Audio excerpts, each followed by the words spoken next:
Hello everyone, welcome back.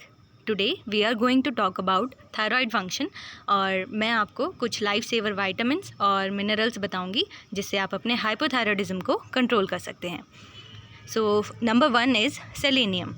Selenium is a very important mineral for proper functioning of the thyroid gland. Most commonly हमारी जो family है उसमें हमें hypothyroidism मिल ही जाता है किसी न किसी पेशेंट में या फिर किसी न किसी पर्सन में.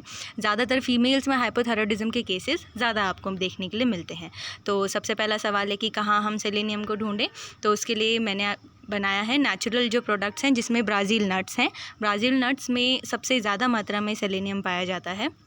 3 नट्स में 96 mcg आपका सेलेनियम होगा जो आपके डेली डेफिशिएंसी को पूरा करने के लिए और थायराइड हार्मोन को नॉर्मलाइज करने के लिए बहुत ही ज़्यादा एफिशिएंट है.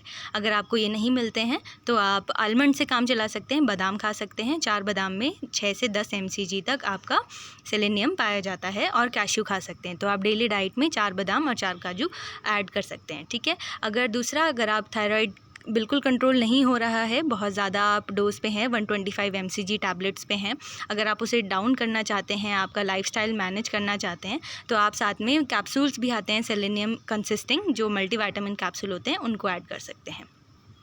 तो आप कैश्यू ऐड कर सकते हैं और आलमंड्स ऐड कर सकते हैं डेली बेसिस पे. दीज आर ब्राज़ील नट्स जो इजीली अवेलेबल आपको अगर नहीं होते हैं तो आप आलमंड्स और cashew 4 each daily once a day in the morning empty stomach consume कर सकते हैं. ठीक है.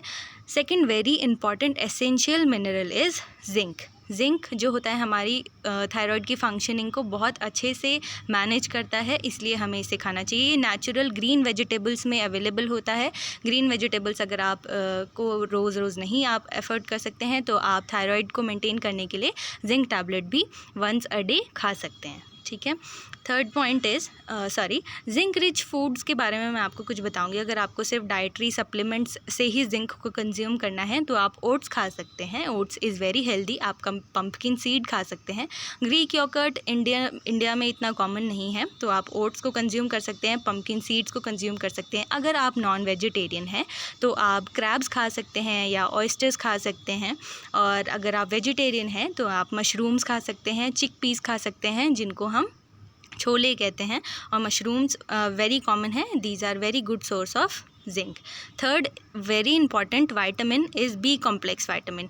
बी कॉम्प्लेक्स विटामिन जो होता है वाटर सॉल्युबल विटामिन है बी. तो जितना ज़्यादा हम इसे लेते रहते हैं तो ये उतना ज़्यादा डिग्रेड भी होता रहता है. तो इसलिए हमें डेली इसका डोज बनाए रखना इज़ वेरी इंपॉर्टेंट. और इसकी डेफिशिएंसी जो होती है क्वाइट कॉमन होती है फीमेल्स में. सो इसके लिए आप मल्टीविटामिन्स कैप्सूल्स भी ले सकते हैं बी कॉम्प्लेक्स, है ना.